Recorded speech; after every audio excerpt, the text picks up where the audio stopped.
Hello, my name is Aquin-Martin and this is my nursing assessment. This is Evan, who will be standing in as my patient. Hey, I consent to being a part of the assessment. Thank you. Okay, and now we are going to do a environmental scan.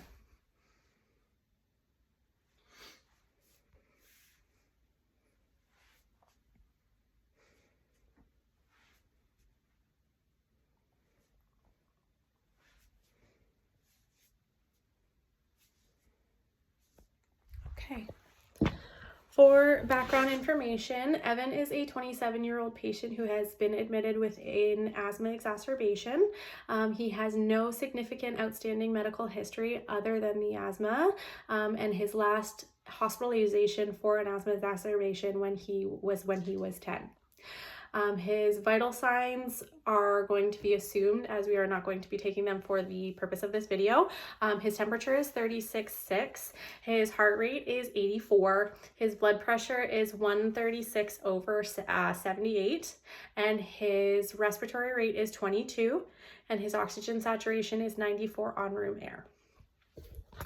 Are you ready? Yep. Okay, we are going to assume that I am going to be doing hand hygiene before I enter the room. So I'm just going to knock on the door. Come in. Hi, Evan. Yeah. Hi, do you mind if I just come in and have a quick chat with you? Sure. Okay, I'm just going to shut this door for privacy for you, okay? Sounds good. I ensure that the door is shut and any curtains are drawn to provide ultimate privacy for the patient, and that we are in a private or semi-private room, that we are speaking at a tone comfortable for the patient. Hi, my name's Jillian. I'm going to be your nurse for the day. Nice to meet you. Good, nice to meet you as well. How was your, are you able to confirm your first and last name and date of birth for me? Yeah, it's Evan Tonge and August 7th, 1997. Okay, and that is matching his documentation that I have. And do you have any allergies, Evan? No. No, okay, and he does not have any allergy wristbands on. And his charting also states that he does not have any known allergies. Okay, so I'm gonna come in and just do a quick assessment and maybe ask you a couple questions. Does that sound good? Sure. Okay, if at any time you have any questions for me, just feel free to interrupt or stop me, and I will also check throughout the video if you're doing okay. Sounds good. Okay, so I heard you came in with an asthma exacerbation. Mm-hmm. You haven't had one of those for quite a while, eh? Since you were a kid. Not since I was 10, I think. Yeah, okay, so can you give me a little background about what was going on before you decided to come into the hospital? I worked a shift at my job and I worked construction. Okay. And then my friends ran a marathon or a 5K and I joined them.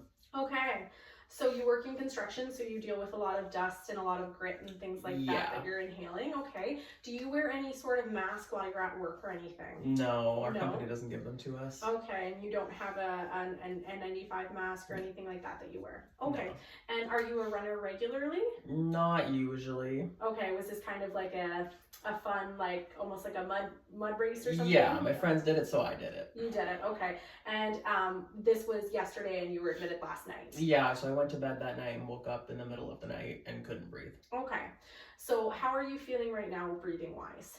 Not great. Mm-hmm.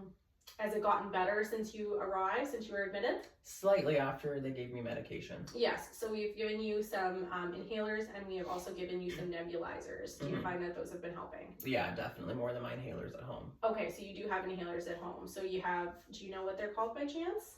I have a blue and an orange one. Okay, so you probably have something that's going to open your lungs up, and then you also probably have a steroid to follow that. Do you take those routinely, or is it just when you're having trouble breathing? I should take them more regularly. Okay, alrighty. So on a scale of 0 to 10 for breathing wise, 0 being you can't draw in a deep breath, you can't carry a conversation without stopping multiple times, and 10 being you're breathing regularly, you're not having any difficulties, where would you put yourself? Probably a 6. Okay, so it's not too bad. You can carry a conversation. Do you become short of breath upon like moving around the room? If I were to exert myself, yes. Yes, okay, but at rest you don't feel short of breath at all? Just a little bit right now. A little bit, yeah. Okay, sounds like a plan. Are you coughing at all? Occasionally, yeah. Okay, when you cough, are you bringing up any sputum at all? No, it feels really stuck. Okay, does your chest still kind of feel that like tightness? Yeah, okay, so that hasn't really dissipated, has it? No. Okay, are you having any pain? No. No? Okay, so on a scale of 0 to 10, 0 being no pain, 10 being the worst pain, where would you put yourself? 0. 0. Lovely. Okay, so what we're going to do is we're going to do a lung assessment, and I will explain that as we kind of partake through that. After the lung assessment, I'm also going to do a perfusion assessment. Just make sure you're perfusing oxygen throughout your body efficiently, and that's also going to be listening to your heart. Does that sound okay? Yeah. Okay, so what I'm going to ask you to do is I'm going to ask you if you're comfortable to just move down to the end of the bed, and I'm going to start your lung assessment, okay? Okay, so I'm going to do my IPA assessment for this. So I'm going to inspect, palpate. We are not doing percussion for this video, and then I'm going to auscultate. So what I'm going to start with is I'm just going to observe you breathing, okay? And then I'm just going to kind of inspect how you're breathing and just make sure that your lungs are rising and falling symmetrically, okay? Sure.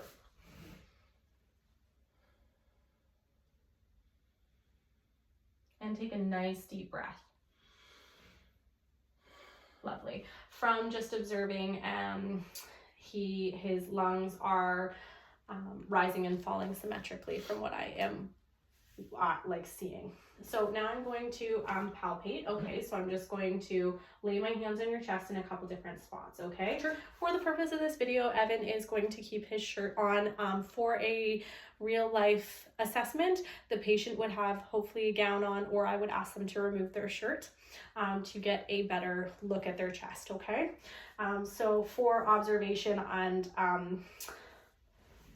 I would also be looking for any kind of masses, any swelling, any kind of cuts or bruises to his chest area that could be also contributing to his admission reasoning as well. Okay, so now I'm just going to palpate. So I'm just going to rest my hands on your chest, okay? Mm-hmm. And just breathe regularly.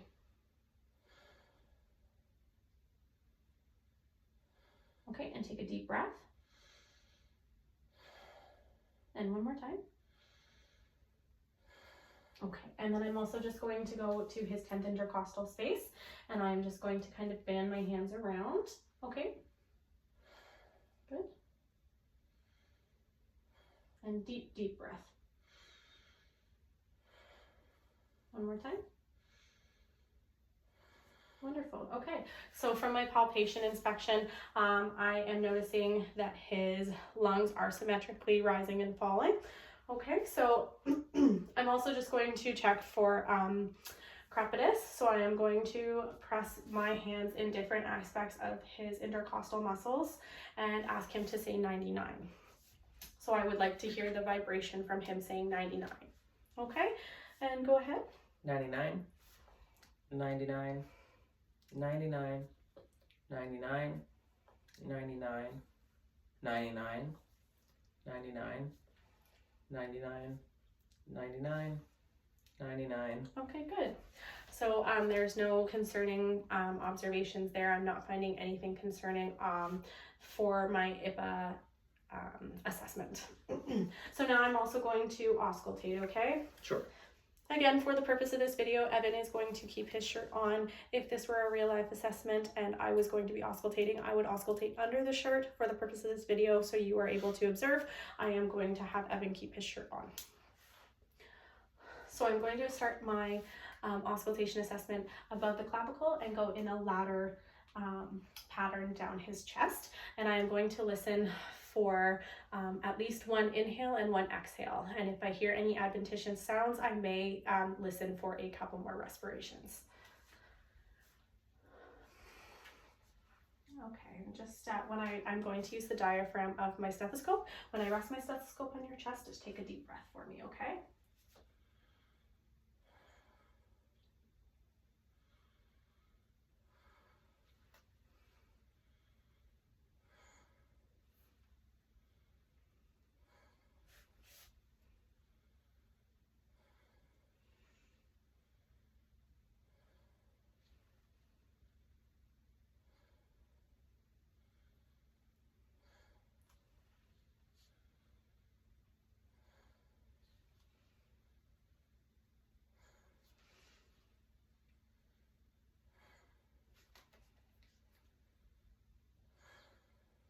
Okay, thank you. So with my anterior assessment, and my auscultation. So what I did here is I did hear a bit of decreased air entry into your bases. So that just means that sometimes when you take a nice deep breath, air isn't reaching fully to expand the bottom of your lungs as well, okay? And then I'm also just hearing wheezing throughout his lung field.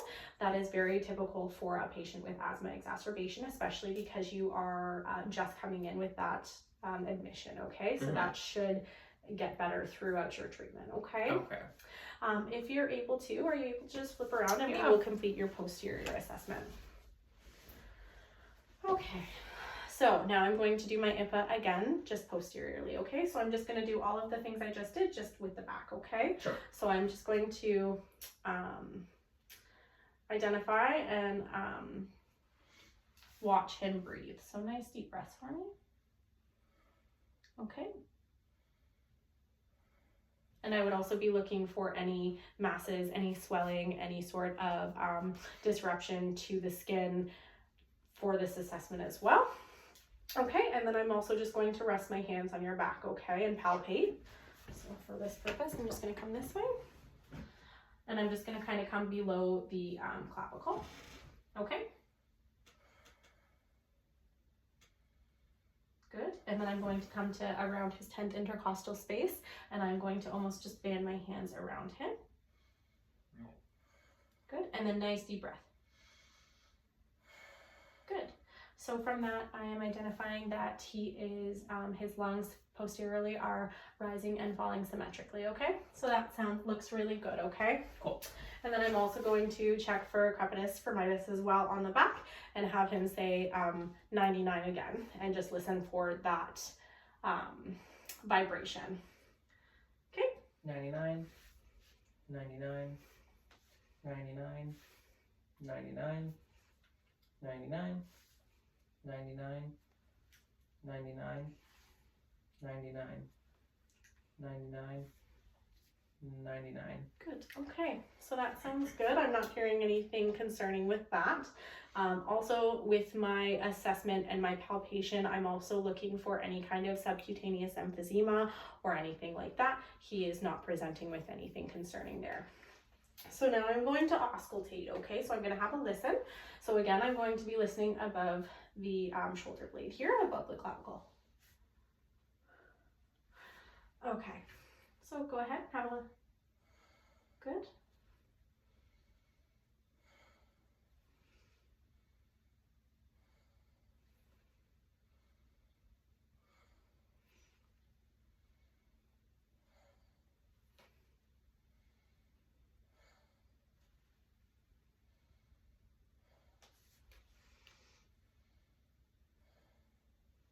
Okay. So again, I'm hearing a little bit of decreased air entry to the bases as well. So I'm just hearing not a ton of air entry to his bases back here. And then I'm also just hearing wheezing throughout his lung field. Any questions about that, Evan? Not really, no. Okay, awesome. So we're done our lung assessment now, So what we're going to move on to is we're going to move on to a perfusion and heart assessment, okay? If you're able to pop up on the bed and have a lay down for me. Okay, so I'm going to just ask you a series of questions and then I'm going to do an assessment as well, Sure. Okay? Any numbness or tingling to your hands or your feet? No. Any pins or needles or anything? No. Can you wiggle your hands for me? Perfect. And wiggle your toes? Lovely. Okay, so I'm also just going to check for cap refill, and I'm just going to, the expected response for him is going to be less than 2 seconds for a capillary refill. So I'm just going to press his nail bed and release. And as expected, he has less than 2 second cap refill. For the purpose of this, Evan has socks on. We are just going to assume that his toes are less than 2 seconds as well, but I would just hold and release. And less than 2 seconds. Okay, perfect. And I would also, at this time, look for any edema throughout his body. Evan does not have any edema throughout his hands or his feet or his legs. But for an edema assessment, I would just make sure that I would be testing for any pitting edema. I'm also going to be looking for any jugular vein distension. So I'm just going to ask you to turn your head. And I also just want to be looking for the pulsation of his carotid artery in his neck. You should be able to see the pulsation. I shouldn't be able to see it bulging or anything like that. His vein looks totally normal. Okay, so I'm just going to feel for your pulses at your radius, so right here, and then just down at your feet, okay? Your Sure. pedal pulses. For these pulses, I would listen for 30 seconds to a minute to get a heart rate and also get a good feel for the pulse. Good, okay.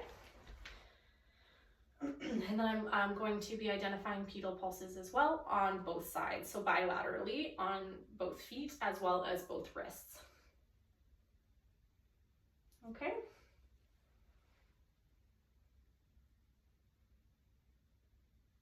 Good. I'm just going to feel this wrist as well. Very good. Okay, so now I'm going to just do a quick chest assessment. I'm going to observe it, and then I'm also just going to listen to your heart sounds as well, okay? Sure. So I'm going to be listening in 2 locations for his heart sounds. I would like to listen and hear that classic lub dub, and if I hear any adventitious sounds or abnormal heart sounds. For his apical pulse, I will listen for a full minute, but for the purpose of this video, I'm just going to be listening for the lub dub. So I'm going to find his second intercostal space.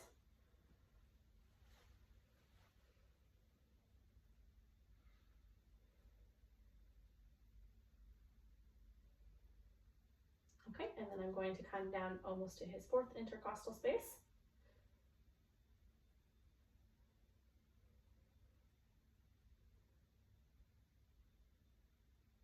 Okay, good.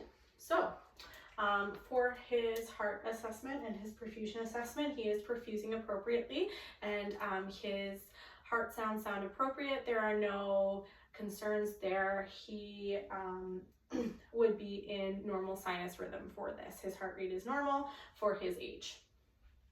So Evan, our assessment is now completed. Do you have any questions for me?